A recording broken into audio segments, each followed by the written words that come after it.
Assalomu alaykum. Jinsiy a'zolardagi qichishish. Dunyodagi har bir ayol o'z umri davomida hech bo'lmasa bir marta shu muammoga duch keladi. U bolalikdan boshlab yoshi katta bo'lgan paytda ham uchrab turadi. Xo'p, jinsiy a'zolardagi qichishish bu o'zi mustaqil kasallik emas. Bu qaysidir kasallikni bitta simptomi, bitta belgisi hisoblanadi. Lekin har doim bu qichishish shaxsiy gigiyena, tozalik darajasi bilan bog'liq bo'lavermaydi. Ayollarda qichishish, jinsiy a'zolarni qichishish sabablari ko'pincha infeksiyalar, qo'zg'atuvchilar, somatik kasalliklar, qo'shimcha somatik kasalliklar va shaxsiy gigiyena vositalarini noto'g'ri qo'llash natijasida yuzaga keladi. Eng xavflisi ayollarimiz o'zboshimchalik bilan bunday holatlarni uyda mustaqil davolashga urinishadi va natijada kasallikni yanada chuqurroq bo'lib, yanada avj olib ketishiga sabab bo'ladi. Keling, endi qandagi qichishish qaysi kasalliklarda uchrashi haqida gaplashamiz. Bu vulvitda, kalpitlarda, turli xil etiologik kalpitlarda va qo'shimcha jinsiy a'zolar kasalliklaridagi bitta simptom sifatida uchraydi. Buning asosiy sabablari spesifik va nospesifik qo'zg'atuvchilarga bo'linadi. Spesifik qo'zg'atuvchilar bular alohida kasallik belgilarini namoyon qiluvchi bakteriya va mikroorganizmlar tomonidan qo'zg'atiladigan infeksiyalar hisoblanadi.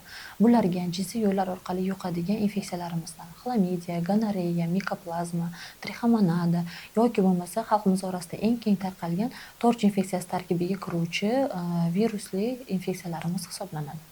Nospesifik qo'zg'atuvchilarga esa bunda qo'zg'atuvchilarni turiga qarab zamburug'li kalpitlar, masalan kandidozli kalpitlar. Bular ko'pincha ayollarimizda suvli muolajalardan keyin yoki jinsiy aloqadan keyin paydo bo'ladi va qindan kuchli qichishish va qizarish, oq tuproqqa o'xshagan ajralmalar ajraladi. Keyingisi bakterial vaginozlarda. Qin disbiozi nomi bilan ataladigan bu atamada qinda kuchli qichishish, yoqimsiz o'tkir kisli hid paydo bo'ladi.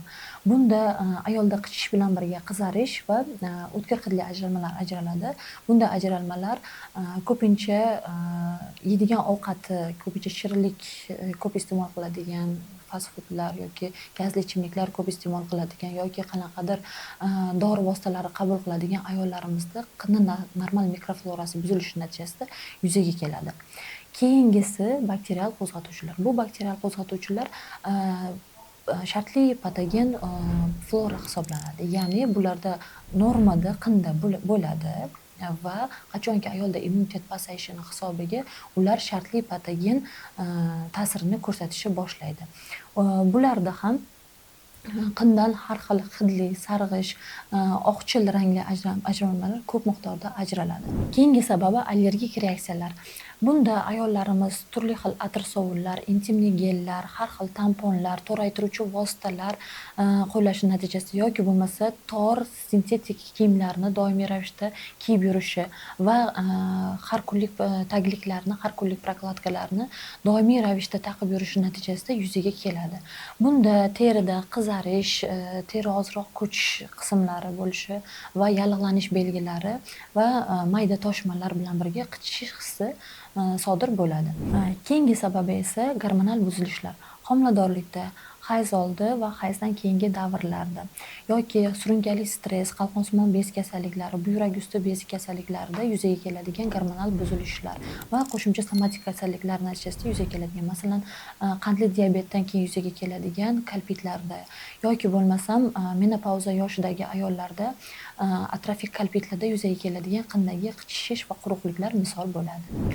Va hozirda uchrash chastotasi oshgan yosh qizchalarimizdagi, hatto kichkina yoshdagi 3, 4, 5 yoshdan boshlab qizchalardagi jinsiy sohadagi qichishishlar misol bo'ladi. Bularning eng asosiy qo'zg'atuvchilari bunda ichaklardagi turli-tuman parazitar infeksiyalar misol bo'ladi.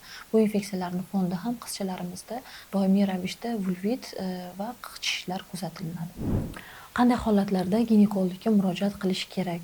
Bunda qichishish sababsiz boshlanib, o'tkir ostri boshlanadi va 2-3 kundan ortsa va qo'shimcha simptomlar bilan birgalikda kelganda, qindan ko'p miqdorda hidli, rangli ajralmalar ajralganda, qindagi qichishish o'zi mustaqil davolash urinishlari natijasida hech qanaqa samara bermaganda va kasallik yanada chuqurlashganda va albatta homiladorlikda somatik kasalliklari mavjud bo'lgan holatlarda ginekologga shoshilinch murojaat qilish kerak.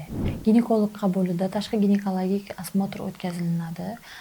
Qindan kasallik turi va belgilariga qarab analizlar olinadi, tahlillar, surtmalar olinadi va ularni asl sabablari aniqlanib, etiologik davo olib boriladi.